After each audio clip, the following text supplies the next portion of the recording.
Mama Karolina ni zaposlena, občasno prek pogodbe dela na šoli. Skupaj z otroki živijo v skromni hišici, ki je bila v slabem stanju. Na pomoč je prva priskočila osnovna šola Žužemberk, ki je prek sklada poskrbela za kurjavo in električno napeljavo. Vendar vse ostalo je ostalo odprto, prostorčka malo, otroci rastejo. Zato smo ponovno dali pobudo, da bi s pomočjo obrtnikov, ljudi, ki jih poznamo, vendarle dogradili na tejle ploščeno sobico. Streha je bila tudi bolj slaba, da se še to prekrije. Prošnji za pomoč se je odzval Jože Kramaršič iz Dolenjskih Toplic. Mislim, da je prav, da obrtniki pokažemo, da smo pripravljeni tudi nekaj napraviti dobrodelno, ne samo. Ljudje imajo pač tako mnenje, da samo nekaj gramo, ampak smo pripravljeni nekaj zastojno napraviti ljudem, ki so v stiski.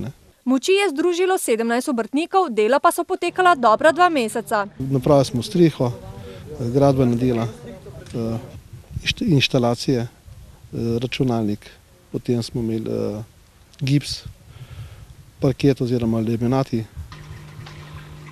prebelili so, okna so nova. 9-letna Tricija in 12-letna Taja sta tako prišli do svoje sobe.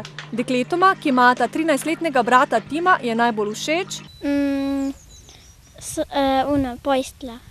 Sicer pa so dali vlogo za pomoč tudi na občinsko komisijo za vloge in pritožbe. In upam, da bomo tudi mi nekaj prispevali za pomoč pri ureditvi stanovanjske hiše, v kateri seveda družina bolj živi. To sicer ni bila prva, pa tudi ne zadnja akcija obrtnikov, zagotavlja Kramaršič.